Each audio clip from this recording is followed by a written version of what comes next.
I think the SMP, you know, going back to the finances, going back to the resources, we've undergone a lot of cuts in our city. We need to stay within the guidance document guidelines for DOE. We can find great success in meeting the guidelines. We should not be attempting to go beyond that, because back to like the water, we do not have the technical resources, nor do we have the financial resources to explore the necessary scientific study to be able to monitor it and manage it and then enforce it. I think creating a more stringent document than what the Department of Ecology is requiring is beyond what we need to be doing, and it's creating a lot of strife in the community. There's a lot of concern. There's a few hot button terminology words that are being created that are causing problems. I also think that when we're talking about the Department of Ecology and we're talking about the whole point of the shoreline management program is to increase and protect the Puget Sound, the waters that everybody in this area are concerned about. But we also have many sites, many even properties owned by the city that are listed as hazardous waste sites that I have been studying and bringing to the attention of the city so that there can be adequate project management that contribute a great deal to the pollution of the Puget Sound and are out of compliance and out of step with the laws such as the Model Toxic Control state law.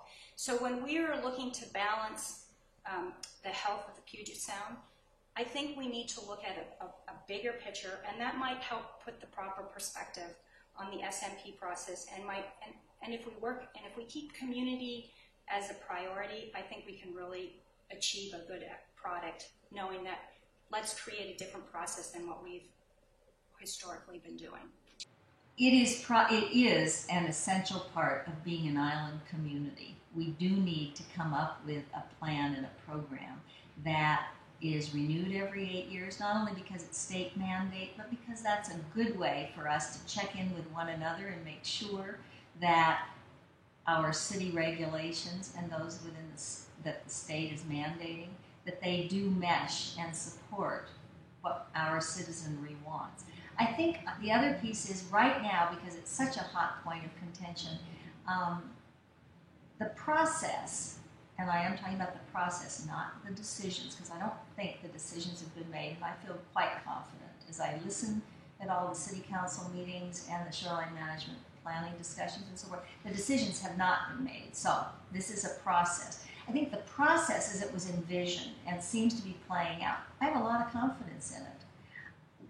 The part that I'm loving, and I am, is, and I'm very touched actually and impressed by the citizen input that I hear at those meetings, by people who have really thought about the issue, who feel it quite personally, and want to offer their perspective. Some of it's confrontational, but most of it is collaborative, and they're expressing fears and concerns about losing some of what property owners feel when they purchased their property was a suite of rights, and they don't want to lose those, and they're concerned that this investment is at risk. I think the other piece that I keep hearing is that shoreline property owners who speak in those meetings, and it's also my experience, just anecdotally, see themselves as really valuing in the most profound way Puget Sound and the health of the water and the health of our environment, the community they understand exists along the waterfront, and what it means to this larger community, whether it's property owners or not, what that means to have access and healthy beaches. They would like to, and they are not only dealing with it on their own, excuse me, as individuals, they are being environmentally responsible within what they know. The other thing is that they're saying, let's get off of this worrying about the regulations. And I mean, we need to have them. I haven't heard anybody saying, oh, skip it altogether. I mean, I imagine there are those that do, but I think people are accepting that there are at least minimal regulations, and that we probably need to be sensitive to the fact that not every property is the same and the beach line is all interconnected.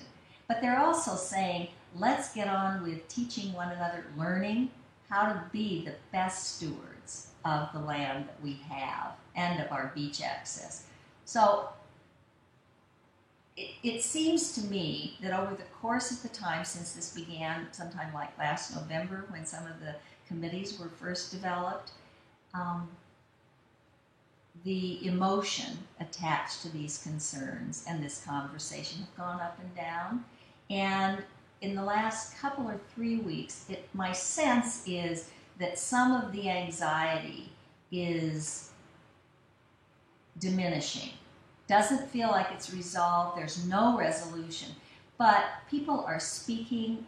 I think the City Council and the Planning Commission are responding. The study sessions help. There's been an exchange. People are trying to come up with compromises. They're talking about that approach with each other. And that's essentially what we're going to have to do, is somehow balance the need to protect the environment with the property owner's concerns.